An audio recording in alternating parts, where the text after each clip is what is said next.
नमस्कार। आज सबसे पहले एक बहुत दुखद खबर, उत्तराखंड के चमोली ज़िले में ग्लेशियर टूटने से भारी तबाही की खबर आ रही है। इसके चलते अलकनंदा और धौलीगंगा जो है वो उफान पर है। पानी का जो बहाव है उसमें 250 लोगों के बह जाने की आशंका जताई जा रही है। और इसी के चलते जो श्री गंगा पावर प्रोजेक्ट है वो पूरी तरीके से तबाह हो गया। एनटीपीसी का एक प्रोजेक्ट वो भी बर्बाद हो गया है। हाँ, इतना ज़रूर है कि आईटीबीपी ने टनल में फंसे लगभग 16 लोगों को उसमें बचा लिया है। ये जो इस समय आप स्क्रीन पर दृश्य देख रहे हैं ये वहीं का है। बहुत दुखदायक दृश्य है। नमस्कार इंडिया मारे गए सभी लोगों के प्रति अपनी संवेदनाएं व्यक्त करती हैं। कृपया करके इस स्क्रीन पर दिखाए जा रहे इस दृश्य को दिल थाम कर देखें।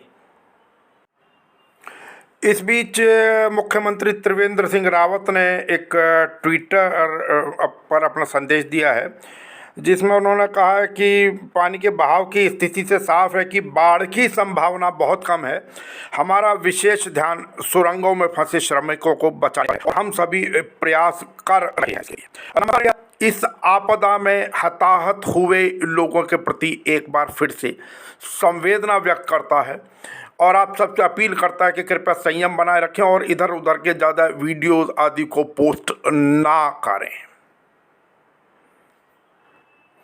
इस बीच जो राहत की खबर आ रही है फिलहाल वो ये है कि पीपल कोटी से चमोली के बीच में अलकनंदा नदी का स्तर, जो पानी का जल स्तर है वो तो बढ़ा है, लेकिन नदी के क्षेत्र का जो क्षेत्र है नदी का वहाँ पर वो चौड़ा होने से बहाव थोड़ा सामान्य हो गया है।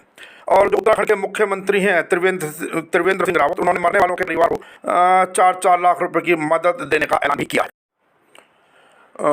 जोशीमठ मलारिया हाईवे पर जो बॉर्डर रोड ऑर्गेनाइजेशन ने ब्रिज बनाया हुआ था उसके टूटने की खबर जरूर आ रही है। नमस्कार इंडिया का नमस्कार करें स्वीकार। पहला भाग आपने देखा, अब ये दूसरा भाग। दूसरे भाग में वही गाजीपुर से ही हमने जो भी लोगों से बातचीत की वो सीधा आपके सामने। नमस्कार। जैसा कि आपको मालूम है कि आज नमस्कार इंडिया की टीम गाजीपुर बॉर्डर है। हालांकि पहले भी हम लगातार अनेकों बार गाजीपुर बॉर्डर आते रहे। आपने देखा, आपसे पहले देखा कोई, ये देखिए वो दूर तक पहले जो ये कैंप हुआ करते थे वो इस तरफ हुआ करते थे, नीचे की उत्तर प्रदेश की तरफ। लेकिन आज के समय में अगर हम दिखाएं तो ये अब मुस्तफ़ा आप इस तरफ दिखाएं, अब जो कैंप हो गए वो पूरे दिल्ली की तरफ को, ये मेन रोड जो दिल्ली को जाया करता था इसके ऊपर अब दिल्ली वाली तरफ को बढ़ते चले गए कैंप। अब चारों तरफ आप देखें यहाँ पर इस समय का जो नज़ारा है, इस समय के नज़ारे के अनुसार, हालांकि यहाँ पर अनेकों जगह पर लोग यहाँ पर बहुत ये एक तरीके का किसी समय में जिस प्रकार शिमला का माल रोड हुआ करता था उस प्रकार ये शिमला का एक तरीके का माल रोड हो गया है यहाँ पर। लोग, हालांकि इस समय इसमें कोई दो राय नहीं है कि जो किसान आंदोलन में हैं, जो बैठे हैं, आंदोलनकारी किसान बैठे हैं वो तो बैठे ही हैं, लेकिन ये कहने में भी कोई अतिशयोक्ति नहीं होगी कि यहाँ पर इस समय जो लोग आते हैं ज़्यादातर वो लोग आते हैं कुछ पिकनिक टाइप आते हैं, कुछ घूमने आते हैं। इस समय जिस प्रकार पहले जो जिसको कहते हैं कि स्ट्रीट शॉप्स हुआ करती थी, कुछ लोग उनका आनंद उठा रहे होते हैं। सारी की सारी चीज़ें ये हैं। और हमने जिस पर अब ये जो हम दिखाना चाह रहे हैं ये पूरा का पूरा रास्ता उत्तर प्रदेश की तरफ जा रहा है। वो आप गॉड सिटी और बाकी की जितने भी चीज़ें देख रहे हैं। तो अब ये एक थोड़ा सा परिवर्तन आया है। पहले जहां उस तरफ ज़्यादा लोग या कैंप लगे हुए थे, अब दिल्ली की तरफ ज़्यादा कैंप लगे हुए हैं। अब इससे आगे की अगर हम आपसे चर्चा करें तो ये कि आपने को अभी हमने थोड़ी देर पहले नीचे दिखाया है जिस प्रकार वहाँ पर जो बैरिकेड लगाए गए थे पुलिस के द्वारा लोगों को ना आने देने के लिए, तार कर दी गई, फेंसिंग जो कर दी गई। उसके बाद जो सबसे बड़ी दिक्कत लोगों को हुई वो ये हुई कि जो उन्होंने वहाँ पर कील जो लगाई थी, बाद में हालांकि बात आई कि नहीं इनकी जगह दूसरी कील लगेंगे, उन कीलों को उखाड़ा गया। उन कीलों को उखाड़ने की जगह पर वहाँ पर जहाँ कील थी उसी के पास में टिकैत साहब ने अपने गाँव की तरफ से मिट्टी मंगवाई, वहाँ मिट्टी डाली और उसके बाद वहाँ पर पौधारोपण शुरू किया, वृक्षारोपण आदि। और अभी इस समय जो हालात चले हैं वहाँ लोग आ रहे हैं, लोगों के अंदर उत्साह है और उसी उत्साह के तहत ये लोग सब वहाँ पर पौधा रोपण कर रहे हैं। ऊपर आंदोलन इसी प्रकार है, इसी प्रकार लोग जुटे हुए अपनी अपनी सब बातें कर रहे हैं यहाँ पर इसी प्रकार। हाँ, इसमें कोई दो राय नहीं है कि इस समय जो यहाँ पर है वो खान पान की व्यवस्थाएं कुछ ज़्यादा हो रही हैं। मुझे लगता है जो भाषण और बाकी की चीज़ें थी वो तो हो चुकी हैं। जो चक्का जाम था 12 से 3 बजे तक का, वो पूर्णतः शांतिपूर्ण तरीके से निपट चुका है। लेकिन बड़ा अजीब सा लगता है जब अनेकों चैनल कुछ इस प्रकार की बातें कहते हैं कि नहीं बिल्कुल फेल था, और दूसरी तरफ बिल्कुल उसी ही क्षण उससे लगती वार्ता में वो कह देते कि नहीं लोगों को बड़ी परेशानी हुई। तो अब उन्हें ये भी चेक करना चाहिए कि आप जब कोई था ही नहीं, जब वो कार्यक्रम पूरी तरीके से असफल रह गया तो फिर दिक्कत किसको है। बाबूजी आपका नाम जान सकता हूँ? मेरा नाम ब्रजपाल है। आप कहाँ से हैं बाबूजी? मेरा ठतलपुर से हूँ। अच्छा जी, आप ये बताएं आज चक्का जाम में आप भी गए थे क्या? मैं नहीं गया जी। अच्छा, क्यों? यहाँ पर आप कब से आ रहे हैं? मेरे को यार 2 महीने हो गए। 2 महीने से लगातार यहीं 2 महीने से लगातार। घर पे काम वाम का नुकसान नहीं होता? बच्चे करते हैं। अच्छा, बच्चे करते हैं, मैं तो तब भी नहीं करता। पर आप मुझे बताओ 2 महीने से आप यहाँ हो, अभी तक तो कोई सफलता मिली नहीं, बात बनी नहीं आपकी? देनी पड़ेगी, इन्हें क्या करेंगे, नहीं तो मजबूरी में हम तो पढ़ेंगे, तब तक ये सफलता नहीं देंगे। कहाँ 27 तारीख के बाद तो आप सब लोग चले गए थे? चले गए थे, फिर आ गए जब इन्होंने टिकैत साहब को रुला दिया। पूरी रात हम टीवी पर देखते रहे। नहीं, वो तो उनके रोने के बाद आप आए ना, लेकिन आप चले क्यों गए थे, बात तो मैं ये जानना चले हम इसलिए गए थे, मैंने कहा टिकैत साहब तो यहाँ है ही, चलो 1-2 दिन गाँव घूम आए। अच्छा, क्यों, हम पड़े हुए थे पहले से ही। लेकिन तो तब उसी का सबने फायदा उठाया पीछे से? हाँ, उसी का सबने फ़ायदा उठा लिया। अच्छा, क्यों, कम रह गए लोग जी। कम रह गए तो इनका इरादा ये था कि सबको भगा दो मार पीट के। लेकिन जब हमने टीवी पर देखा कि टिकैत साहब रो रहे हैं और परेशानी भुगत रहे हैं, तो हम तो सुबह उठते ही भाग लिए। सुबह का भी इंतजार हमने मुश्किल से किया। लेकिन मेरी एक बात समझ में नहीं आती कि ये इतनी जिद पे क्यों अड़ा हुआ है मोदी। अब बाबूजी आप कह रहे हो मोदी जिद पर अड़े हैं, मोदी जी या सरकारी पक्ष कहता है कि किसान जिद पर अड़े हैं, बताओ किसकी बात माने? किसान क्यों जिद पर अड़े हैं? किसान तो कुछ मांग ही नहीं रहे इससे। किसान क्या मांग रहे हैं? किसान तो मांग नहीं रहे, ये खुद क्यों दे रहे हैं जबरदस्ती? जी भाई, हमें नहीं चाहिए उसके 3 कानून, तो क्यों जबरदस्ती छाप रहे हैं? आज आपको 3 कानून नहीं चाहिए, कल को दूसरा कोई कहेगा मुझे हिंदुस्तान का ये हिस्सा नहीं चाहिए, मुझे यहाँ नहीं रहना, ये तो बात गड़बड़ हो जाएगी ना। इससे से क्या मतलब है? हम तो खेती कर रहे हैं, हमें खेती करने दे। जैसे खेती कर रहे हो, पीछे अपने CA CNN, फिर तो बाकी सब लोग आके बारी बारी से बैठने लगेंगे। उन्होंने जो किया है ये वो लगा दिया, मंडी बंद कर दी। अभी धान बिका नहीं, लोगों का 800-800 रुपये में बेचना पड़ा है। अच्छा, खुद गाड़ियाँ खड़ी रही, रिजेक्ट कर दिया। ये तो तुम्हारा गंदा हो गया, रिजेक्ट है। और सरकार इतने सारे संशोधन तो कर रही हो, तो कह रही इसमें काला क्या बताओ तो सफेद कर देंगे। तो सारा ही काला है। इसमें सफेद है क्या? जब हम अपनी मर्जी से खेती नहीं कर सकते, खेती ये करवाएंगे। तो जब हम अपनी मर्जी से गन्ना नहीं बो सकते जी, कुछ नहीं बो सकते, तो ये तो अपने आप करवाएंगे हमें जी। तो फिर क्या करेंगे हम? फिर तो इनकी नौकरी करनी पड़ेगी हमें। नहीं, पर सरकार तो 18 संशोधन कर रही है, अब फिर बचेगा क्या? आपकी सारी बात तो मान ली सरकार। कौन सी बात माननी है? एक भी नहीं माननी। जिस दिन बात मान लेंगे उस दिन तो हम घर चले जाएंगे अपने बच्चों में। वो तो कह रहे हैं हम 18 संशोधन करने को तैयार हैं। बच्चों में 18 क्यों करें? सारे खत्म कर दे, हमें नहीं चाहिए। भाई पब्लिक बोल नहीं रही है क्या? ये सुन नहीं रहे? ये तो आप लोगों के माध्यम से सभी सुन रहे हैं, और आप लोगों के माध्यम से हम भी यहाँ आ गए 28 में। नहीं तो हम तो चले गए थे, मैंने चलो कर लेंगे टिकैत साहब जैसे भी होगी। लेकिन जब इन्होंने ज़्यादा डंडा दिया तब हम वहाँ से भागे, और हम ही क्या भागे, पूरी पब्लिक भागी है। अब आपको क्या लग रहा है, मतलब कुछ उम्मीद है? देखो जी, उम्मीद तो पक्की है, आगे देखो जो होगा देखा जाएगा। नहीं, टिकैत साहब ने तो पहले 2024 कह रहे थे, अब तो 2 अक्टूबर तक की बात कर दी। नहीं, ये तो जब तक टिकैत साहब कहेंगे तब तक हम तो लेटे हुए हैं, हमें कोई परेशानी थोड़ी है। घर में बच्चे काम कर रहे हैं, अपने आप हिसाब कर रहे हैं। और बाबूजी आपको परेशानी नहीं है, लेकिन यहाँ आप देखो ना, रास्ते लोग इधर उधर से घूम रहे हैं। बाकी तो ये क्यों नहीं मानता इस बात को? भाई अगर ये किसान अपनी पे आ गए और उन्होंने चारों तरफ बॉर्डर के या दूध भी बंद कर दिया, नाज भी बंद कर दें, सब्जी बंद कर दें, तब क्या खिलाएगा दिल्ली को? किसान के पास तो रखी है, टंकी भरी रखी है, खाता रहेगा, फिर बोलेगा क्यों? लेकिन ये कहाँ दिल्ली में बोएगा क्यों? ये तो वहीं से मंगाएगा फिर विदेशों से। तो मतलब कुल मिलाकर दिल्ली घेरने, दिल्ली को तंग करना चाह रहे हैं आप? तो दिल्ली को क्या तंग करेंगे जब इसने हम पूरे तंग कर रखे हैं? हम तो दिल्ली में बढ़ ही नहीं रहे, कांटे भी लगा दिए, वो भी कर लिया।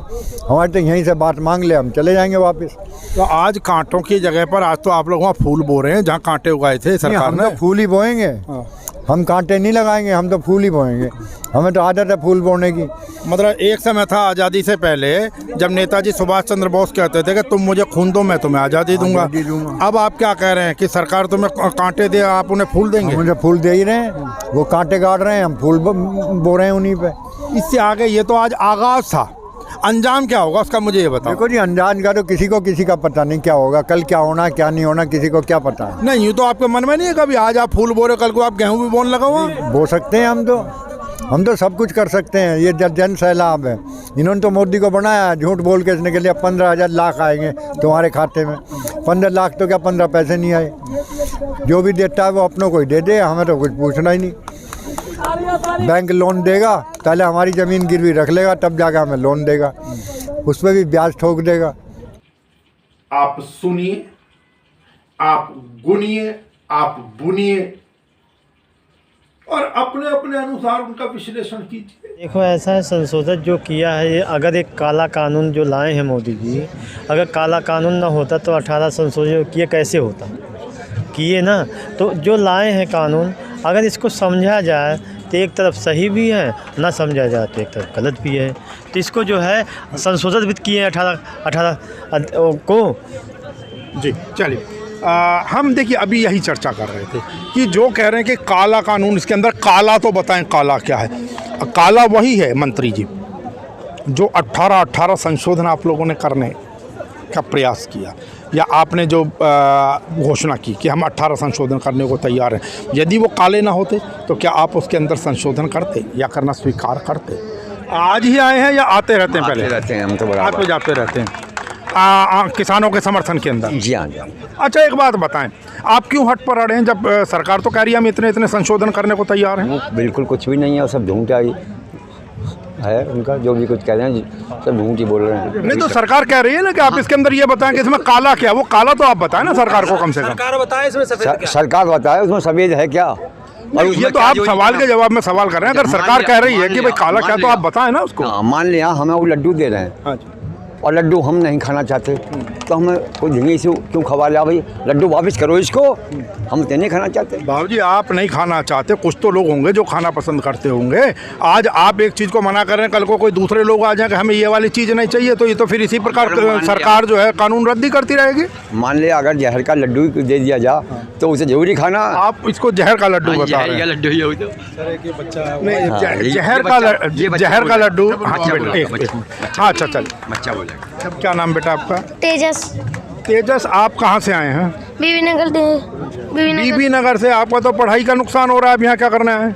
हमारी तो छुट्टियाँ चल रही हैं। हाँ, बाबा तो ऑनलाइन भी तो होती है बेटा क्लासेस। लेकिन आता ही जाए तो बराबर। लेकिन मैं तो आता ही रहता हूँ।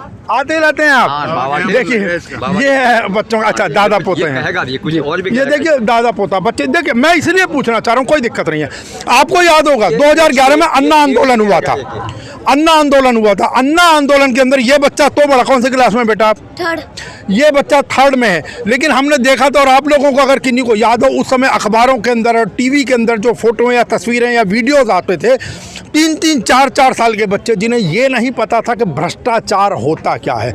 इस बच्चे को कम से कम इसने खेती देखी तो होगी एटलीस्ट कि भाई खेती होती क्या है। तो जो लोग, मैंने देखा अनेकों लोग इनके ऊपर भी प्रश्न करते हैं या उंगली उठाते हैं कि भाई इन बच्चों को क्या जानकारी। तो उन बच्चों को क्या जानकारी थी जो अन्ना हजारे के आंदोलन के अंदर जाया करते थे? 3-3 साल के बच्चे, क्या उनको मालूम था भ्रष्टाचार क्या होता है? बेटा क्या कहना चाहते हैं? बोलिए। शेर बोलना चाहता है। बोलो बेटा, बोलो। चांद में आग हो तो गगन क्या गलेगा, चांद में आग हो तो गगन क्या गले, फूलियों के हो तो चमन क्या गलेगा, लोते हुए लगते हुए तिलंगे ने कहा ये कुलचियाँ ही ब्लास्ट हो तो वचन क्या गलेगा।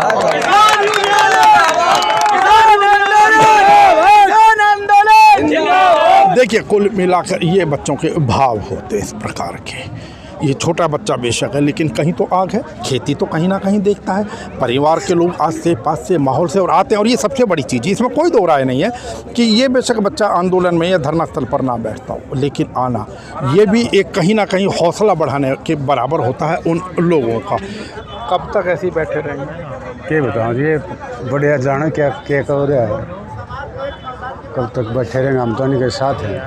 अच्छा, जो भी वो लगाऊंगा, हमारी जिम्मेवारी है, हम उनके लिए तैयार हैं। मतलब आप आंदोलनकारियों के समर्थन में हैं? हाँ जी। आपके साथ और भी लोग हैं? हाँ, 10 आदमी और आ रहे हैं। आप ही के गांव से आसपास? गाँव के नहीं, खुद गाँव से। अच्छा, आप ही के गांव से। हाँ जी। अब मुझे ये बताएं, नरेंद्र तोमर जो मंत्री हैं उन्होंने कल कहा था कि इसके अंदर काला दिखाएं, क्या है वो काला, आप बता सकते हैं क्या कानून? नहीं जी, मैं नहीं बता सकता इस बात को। मैं एक किसान हूँ, जमींदार आदमी हूँ, पहली बार मीडिया आपके नहीं, आप अगर किसान हैं, जमींदार हैं, तो आपको तो पता होगा इसके अंदर सरकार का कानून ठीक है जो बनाया, आपके लिए कोई नुकसान ना, गलत है। यदि बड़े बुजुर्ग बता रहे हैं गलत है, पढ़े लिखे आदमी बता रहे हैं, हम तो अनपढ़ आदमी हैं, हम क्या बताएंगे? गलत है सही है वो तो। नहीं, आप जमींदार हैं, आपके पास ज़मीन है, हाँ है तो फिर आपको तो पता होगा कि ये लाभकारी है कानून या नुकसानदायक है। हमने कोई खास पता नहीं इसका। पता ही नहीं था। मतलब आप लोगों के साथ ही आ गए हैं बस? हाँ साथ है। चलिए कोई बात नहीं है। तो कुल मिलाकर कुछ ऐसे भी लोग हैं इसके अंदर जो साथ आ गए हैं। हमने पहले ही कहा अनेकों लोग ऐसे भी आते होंगे जो इस मेले में आते हैं, देखने आते हैं, घूमने आते हैं। आजकल एक तरीके का मैं ये भी कहूँ कि ये एक तरीके का पिकनिक स्पॉट भी कई बार हो गए हैं कि लोग आते हैं, भाई चलिए देख आते हैं क्या हो रहा है। हालांकि उनके आने से इसमें कोई दो राय नहीं है कि जो आंदोलनकारी किसान या अन्नदाता है, जो बाकी लोग बैठे हुए हैं, उनका हौसला तो बढ़ता है और आते हैं तो कुछ जानकारी पाते हैं। इनके मन और मस्तिष्क में कम से कम कहीं तो ये चीज़ अंकित होती है कि भाई इस प्रकार का आंदोलन, ये आने वाली अपनी पीढ़ी को तो बता पाएंगे कि इस प्रकार का आंदोलन हुआ था और हम उसके अंदर गए थे। चलिए बात करने का और प्रयास करते हैं। सर आपका शुभ नाम? पता ही नहीं क्या बोले। आप आंदोलन में नहीं है? नहीं, आंदोलन में हम तो कहाँ से आंदोलन कर रहे हैं आप या किन्हीं के समर्थन में आए हैं? किसानों के समर्थन में आए, किसान है तो उस समर्थन की आयज में हम तो किसान ही है। आप कहाँ से आए हैं वही पूछा? दिल्ली से आए हैं, खिचड़ीपुर से। खिचड़ीपुर से? तो खिचड़ीपुर में कहाँ खेती हो रही है सर? खेती नहीं है सर, यहाँ तो हमारा घर बार है, रहना सहना है, लेकिन वैसे तो हम बिजनौर गए हैं। अच्छा। टोटल हमारा घर बार बिजनौर से है, यहाँ तो दिल्ली में अपना कारोबार के लिए आए हुए हैं। अच्छा जी। आपको क्या लगता है सरकार ने जो कानून बनाया वो ठीक नहीं है? बिल्कुल ठीक नहीं है। अगर ठीक होता तो फिर इतनी पब्लिक इधर क्यों पड़ी हुई होती? नहीं, पब्लिक तो वहाँ शाहीन बाग के अंदर भी थी। तो सर ये गलत कर रहे हैं ना, इसलिए तो पब्लिक पड़ी है। अगर ये कानून वापस ले लेते हैं तो किसी तरह की कोई पब्लिक नहीं होगी, सब अपने अपने घर पहुंच जाएंगे। देखिए फिर एक बात हो गई ना, आपने कहा गलत जिन लोगों को आप कल को गलत लोग फिर उठ के आ जाएंगे, हमें तो कश्मीर का हिस्सा जो आपने यहाँ पर रख लिया वो भी गलत रख रखा है, ऐसे तो लाखों की भीड़ तो वहाँ भी जुट जाएगी। ये जो 3 कानून बनाए गए हैं ये किसानों के खिलाफ है, और ये अगर कानून ये वापसी ले लेते हैं तो खिलाफ है। जी जी जी सर, आपका पहले मैं आपका परिचय जान सकता हूँ? मेरा नाम जतिन भट्ट है। जी भट्ट साहब जी। कश्मीरी विस्थापित हूँ जी। जो इन्होंने बोला मैं सुन रहा था जी। जो भी हो रहा है अभी आज तक इस वक्त तक देखो दुखद है, लेकिन मैं खाली ये जानना चाह रहा हूँ जो कश्मीरी विस्थापित अभी आज तक जो परेशानियाँ हैं उनके लिए क्या किया है किसी ने, चाहे वो बीजेपी हो, कांग्रेस हो, कोई भी पॉलिटिकल पार्टी है, हमारे लिए क्या किया। दुखद है हम इस वक्त, मेरे किसान भाई चाहे कोई भी है, दुखद है ये यहाँ पे बैठे हुए हैं। क्यों बैठे हैं? हम 1990 से बैठे हैं, जो विस्थापित हैं, किसी ने नहीं आज तक किसी ने नहीं कोई उस पर कोई बात करी।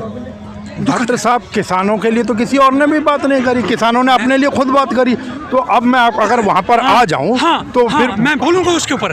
आपने ये बोला क्योंकि हम वहाँ पे उस टाइम पे जब हम वहाँ पे थे, हमारा जो रेशो था वो कम था, लेकिन हमने फिर भी करा, कोशिश करी।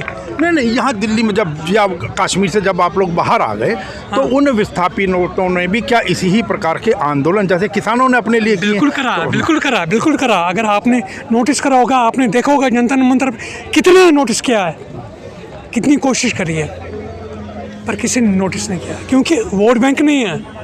प्रॉब्लम ये है, हम वोट बैंक नहीं है। अगर वोट बैंक होते तो दिक्कत ही नहीं होती, सुन लेते फिर तो, तब तो सुन लेते। आज हमारे किसान भाई हैं, थोड़ी सी दिक्कत होगी, अब सुन रहे हैं सब, हाँ कुछ है क्योंकि आंदोलन है। ये आंदोलन ऐसा है क्योंकि सबको दिक्कत है। अब it's a pain for everybody and for Kashmiri Pandit. I know, मैं विस्थापित हूँ, मेरे पास मेरा घर नहीं है, मेरा शहर नहीं है, मेरा घर। आप 370 की बात करते हैं ना, मैं कह रहा हूँ मेरा घर नहीं है। किसने उसके ऊपर बात करी? रोता हूँ मैं, 14 साल का था मैं, I was 14 years old. Who cried? किसने मेरे रोया? मैं आज इसलिए क्योंकि मुझे दुख, क्योंकि ये भी मेरे भाई हैं, मुझे दुख है इसलिए। पर मेरे लिए कौन रोया? सही कह रहे हैं। 14 साल का था, मेरा वो घर की हराम साथ वो मुसलमान, कौन उनके ऊपर, किसने उनके ऊपर बात करी, किसने उनके ऊपर बात करी? मुसलमान का किसने उनके ऊपर बात करी? They had shown everything. दुख है, रोता हूँ, अपने अंदर रोता हूँ, पर आज सोचा मैं आऊँ यहाँ पे, काफी दिन से आ रहा हूँ। खेती हम करते हैं तो अच्छा बुरा हम समझते हैं। हम हवाई चप्पल पहनने वाले हवाई जहाज में नहीं बैठना चाहते तो उन्हें वापस कर लेना चाहिए। आपका शुभ नाम क्या है? नरेंद्र सिंह यादव। यादव साहब, सरकार कहती है जी। कि ये कुछ थोड़े से किसान हैं जो इस बिल का विरोध कर रहे जी। हैं। ज़्यादातर किसान जो हैं बिल के पक्ष में हैं। और आज भी जेपी नड्डा जो बीजेपी के अध्यक्ष हैं, जी। उन्होंने 3000 किसानों के साथ बैठ के लंच किया बंगाल में। जी, ये सरासर गलत है। वो उनके ही नुमाइंदे हैं। जिसको एक नाम मिल गया फेमस, गोदी मीडिया। सिर्फ उस मीडिया को देख करके बताते हैं कि वहाँ कुछ किसान हैं। अगर आप जैसे लोगों का चैनल को देखें तो उनकी बुद्धि ठिकाने लग जाएगी कि हम देख लेंगे कि भाई कितना किसान यहाँ पर है। इसके अंदर मैं एक बहुत चीज़ स्पष्ट कर दूं, शायद इसमें कोई दो राय नहीं कि ज़्यादातर लोगों ने इसको कानून को नहीं पढ़ा है, सब एक दूसरे को देखकर चल रहे हैं। लेकिन इसके अंदर कई चीज़ें ऐसी भी हैं, जैसे मैंने पहले भी शायद चर्चा की, इसके अंदर एक क्लॉज आता है। उस क्लॉज के अंदर जो भी कॉन्ट्रैक्ट फार्मिंग के अंदर जाएगा, उस कॉन्ट्रैक्ट फार्मिंग के अंदर जाने के बाद कॉन्ट्रैक्ट करने वाले व्यवसायी को यह अधिकार होगा कि वो उसके ऊपर कोई ना कोई इंफ्रास्ट्रक्चर खड़ा कर सके। अब सरकार ने उसमें पतली गली से क्या जोड़ दिया है? सरकार ने उसमें यह चीज़ और लिख दी है कि वो क्रेडिट ले सकता है। गौर कीजिएगा, सरकार ने लोन शब्द छुटाकर आराम से क्रेडिट शब्द लिख दिया है। जिस प्रकार योजना आयोग की जगह नीति आयोग, इस प्रकार की चीज़ें चली गई हैं। और जब उनका कॉन्ट्रैक्ट ख़त्म होता है उसके बाद वो लौटा, आपको पता है फिर लोन के कागज़ और बाकी फॉर्मेलिटीज़ ख़त्म करने के अंदर क्या हल होगा? सत्य तो ये है कि जिस दिन कोई तरीके से इस कानून को पढ़ लेगा, कभी कॉन्ट्रैक्ट फार्मिंग नहीं जाएगा। और दूसरी चीज़, जिसको नरेंद्र तोमर जी कहते हैं कि इसके अंदर काला क्या है, काला ये है कि वो जो 18 संशोधन नरेंद्र तोमर जी कर रहे हैं, अगर वो काले ना होते तो शायद उसमें संशोधन नहीं करते। तोमर साहब, आप जिन राजनेताओं से प्रश्न करना चाह रहे हैं, प्रश्न तो आप करते हैं, लेकिन उत्तर मांगने के लिए उनको संसद के अंदर नहीं रहने देते, या समझ लीजिए विपक्ष के अंदर भी कहीं ना कहीं फूट है जो वहाँ पर वो टिकता नहीं है। अब आपका मन क्या कहता है कि अगर सरकार कहती है 3.5 साल जब तक भी चुनाव होगा तब तक के लिए टाल दिया जाए इस कानून को, तो स्वीकार लेना चाहिए?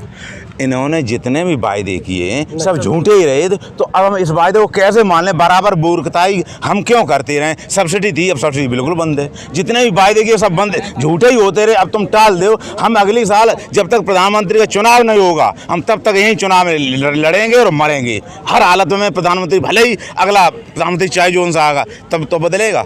और मान लो वो भी ना माने तो? अरे तो मैं इसलिए कह रहा हूँ कि एमएसपी का कानून 66 या 67 से शुरू हुआ है। सबकी गवर्नमेंट टाइम बारी बारी से, बीजेपी कांग्रेस सबकी जी, लेकिन किसी ने माना तो बनाया तो है नहीं एमएसपी पे कानून जी। लेकिन अब आर पार की लड़ाई है।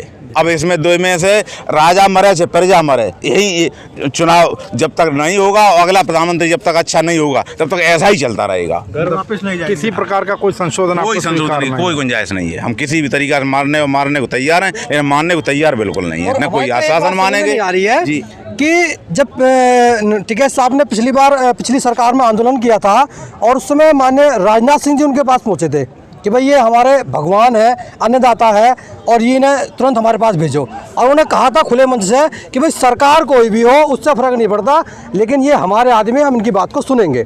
तो आज कहाँ है वो राजनाथ जी? आज उनकी बोलती क्यों बंद है?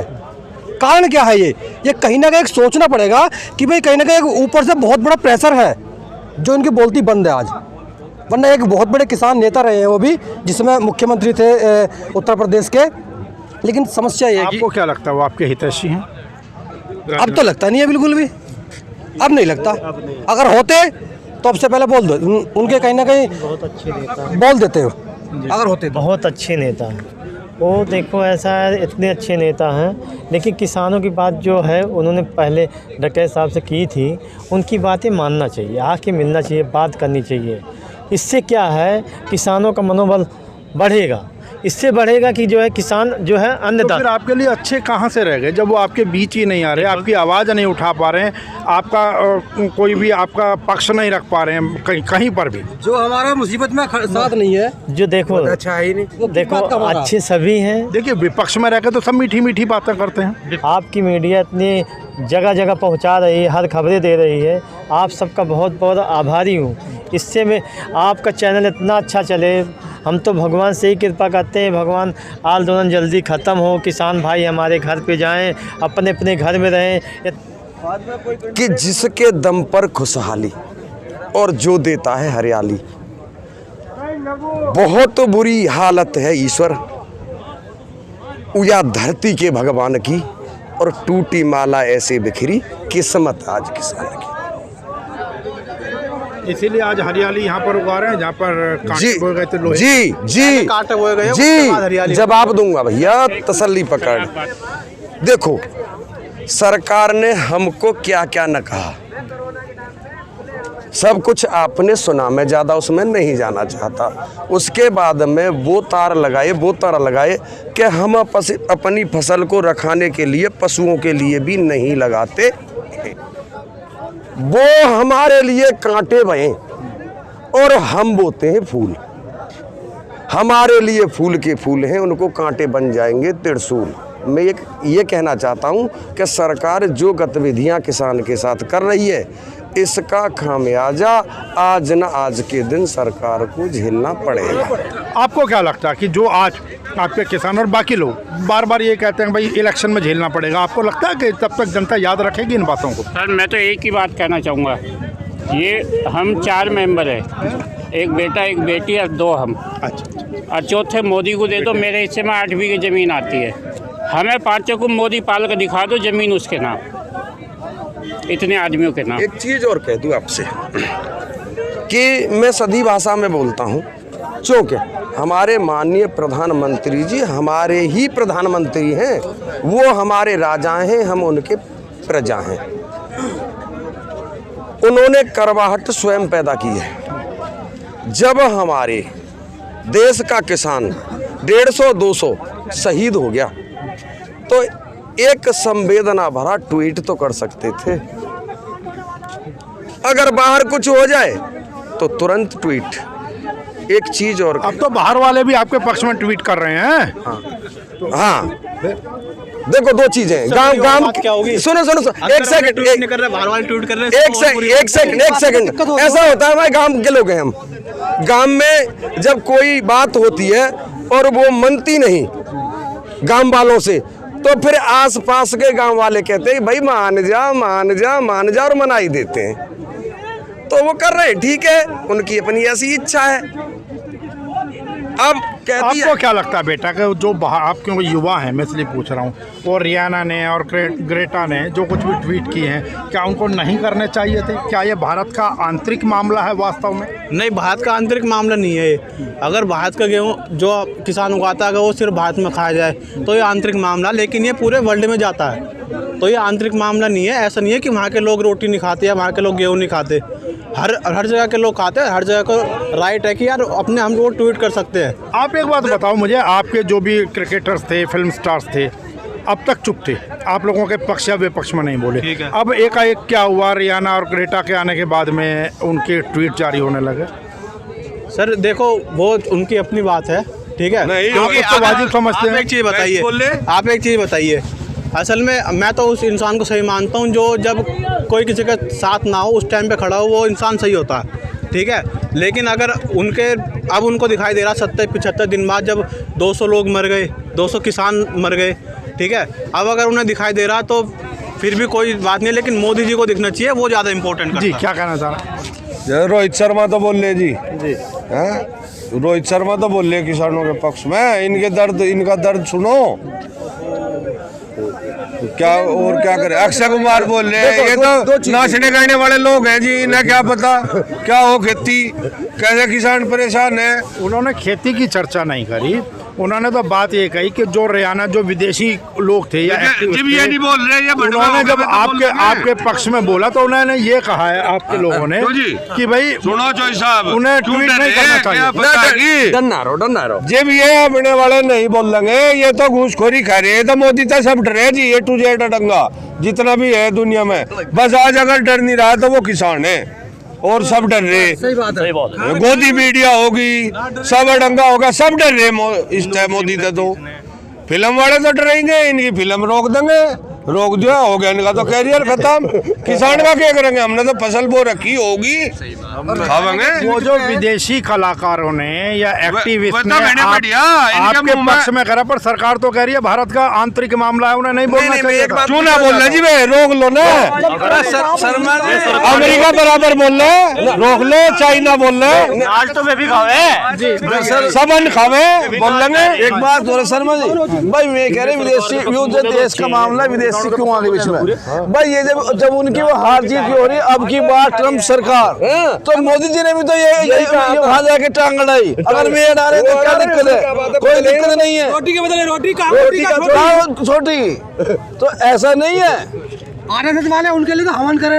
हाँ, तब तो मतलब कुल मिलाकर ये है कि वो जो उन्होंने जो कहा था वहाँ पे अमेरिका जाकर, मतलब वो भी इंटरनल मामला था उनके, उनका उनके अपना भी इंटरनल मामला था। इन्होंने क्यों टांग अड़ाई? आज अगर मेरा डाले तो आज क्यों दुख हो रहा है इन्हें? तो ये दुख जो हो रहा है गलत हो रहा है ना। ये ड्रामेबाज है मोदी, हमारे ड्रामेबाज है, बहुत पंगे हुए। यहाँ जाकर इस बार जो है चाय वाला प्रधानमंत्री नहीं होगा, इस बार किसान का बेटा प्रधानमंत्री होगा। दूध वाला लाएंगे इस बार ना, किसान का बेटा खेती वाला होगा इस बार जो प्रधानमंत्री। हल वाला। अच्छा एक बात बताओ, कल संसद में नरेंद्र तोमर जी ने ये कहा कि भाई आप इसे काला कानून कह रहे हो, इसमें काला क्या है? सब कुछ काला ही है, सफेद नहीं है भैया। पूरी दाल निकाली है, आपने तो सब कुछ कह दिया। एक तो बता दो ना उन्हें। देखो, एक तो जो है ये एक तो मंडी खत्म कर रही है इसमें, और इसमें जो है एमएसपी पर रेट अगर मान लिया उन्होंने 1925 रुपए गेहूं का रेट डाल दिया या 2000 रुपए धान का रेट, तो धान फिर 1200 रुपए में क्यों बिक रहा, या गेहूं 1300 से 1400 में क्यों बिक रहा? उन पे एफआईआर दर्ज हो भाई, एमएसपी पे ऐसा कानून कर। गन्ने की पर्ची पे भी भाई साहब रेट डालना बंद कर दिया। 1 मिलियन 285 गेरे था, तेल पहुँचा दिया 85 रुपए लीटर। अच्छा एक चीज मैं बता रहा हूँ, क्योंकि आप सबको पता है नेताजी सुभाष चंद्र बोस जी आज़ादी से पहले उनका नारा होता था जय मुझे आज़ादी दो सुभाष चंद्र बोस जी का। तुम मुझे खून दो, मैं तुम्हें आज़ादी दूंगा। मैं तुम्हें आज़ादी दूंगा, तुम मुझे खून दो। आपका नारा क्या? हमारा निवार जय जवान जय किसान। आपका नारा ये नहीं होना चाहिए क्या कि तुम मुझे लोहे के कांटे दो, हम यहाँ पे हाँ, तुम हमें लोहे कांटे दो, हम तुम्हें फूल देंगे। और दिए हमने तो दिए। अच्छा आपने हरियाली तो शुरू कर दी जी, ये तो आपने आगाज करा। मैं कई लोगों से पूछूं, ये तो आगाज है आपका, अंजाम क्या है ये बताओ। अंजाम क्या? अंजाम अच्छा ही होगा, अब देख लेना। वही होगा जो मंजूर खुदा होगा। ऐसा तो नहीं है, आज तो आप फूल उगा रहे हैं, कल को यूँ तो नहीं आपकी गेहूं बोने की तैयारी है ही हो। 2022 में यूपी गई। क्या गारंटी है दूसरे वाला बात मान ले आप? ये मेरे सब युवा, ये किसान आलू नहीं पड़े बॉर्डर पर। बीजेपी तो ईवीएम भी गई और बीजेपी भी गई। ईवीएम जाती अब की बार, बीजेपी भी गई। किसान की बात ना मानना, बीजेपी गई। जैसे खट्टर के साथ हुआ था, जैसा हमने सतपाल के साथ में किया, जो हमारा सांसद है बागपत का, उसका बहिष्कार कर दिया। अगर उसकी हिम्मत हो पैर रख दो बागपत जिले में, बोलो जी। बीजेपी का लोकसभा जा नहीं सकता, ऐसा माहौल होगा इस यूपी के अंदर तो। और ये पंजाब के अंदर, राजस्थान के अंदर इन्हें जो पूरे उत्तरी भारत से खत्म कर देंगे जी, पूरे उत्तरी भारत से दक्षिण में देख लियो काले झंडे दिखा देंगे। अब भी वक्त है जागने का, अब भी वक्त है। मैं निवेदन करना चाहता हूँ कि माननीय प्रधानमंत्री जी, अगर आपको परमात्मा सद्बुद्धि दे तो इन किसानों को राजी खुशी अपने घर विदा करें, क्योंकि ये बहुत भोला है। एक चीज बता दूं 2 लाइनों के माध्यम से कि हमने वोट दिया, बनाया प्रधानमंत्री जी को। मैं किसान होने के नाते एक निवेदन करना चाहता हूँ, मोदी जी और तुमने क्या देखी और खोटी चाल किसानों की, अब काहे को छीन रहे हो रोटी दाल किसानों की, रोटी दाल किसानों की। किसान एकता, किसान एकता। बीज खाद सब महंगा हो गया, हर साल बजट बढ़ जाता है और सबको रोटी देने वाला खुद भूखा सो जाता है। डीजल और पेट्रोल की कीमत ने और तोड़ी कमर किसानों की, और मोदी जी क्यों छीन रहे हो रोटी दाल किसानों की, रोटी दाल किसानों की। मोदी जी तुमने क्या देखी खोटी चाल किसानों की, अब काहे को छीन रहे हो रोटी दाल किसानों की, रोटी दाल किसानों की। मैं दावे के साथ कह सकता हूँ कि किसान की तरह मेहनत करके दिखाए, अपने को महाजन कहना भूल जाएंगे अच्छे। जब खेत में चले फावड़ा सांस फूल रह जाती है, जब खेत में चले फावड़ा सांस फूल रह जाती है। हमको पानी पिलाने वाली सरकार नजर नहीं आती है, हमको पानी पिलाने वाली सरकार नजर नहीं आती है। धू धू करके चिता जल रही, धू धू करके चिता जल रही, और किसानों के अरमानों की मोदी जी क्यों छीन रहे हो रोटी दाल किसानों की, रोटी दाल किसानों की। एक चीज और कहना चाहता हूं, किसान एकता। ये तो किसान का दर्द है, किसान के बच्चों को भी दर्द है, बेटियों को भी दर्द है। किस तरह से कि देख कलेजा फट जाता है, आंखों से आंसू बहते, देख कलेजा फट जाता है और आंखों से आंसू बहते। ऐसा ना हो कलम रो पड़े सच्चाई लिखते लिखते, बाली तक गिर भी रखी है बेटी के स्वाभिमान की, और टूटी माला ऐसे बिखरी किस्मत आज किसान की, किस्मत आज किसान की। चीख पड़ी खेतों की माटी, तड़प उठी गम से धरती, चीख उठी खेतों की माटी, तड़प उठी गम से धरती, और बिना कफन जब पगडंडी से निकली थी उसकी अर्थी, बिना कफन जब पगडंडी से निकली थी उसकी अर्थी।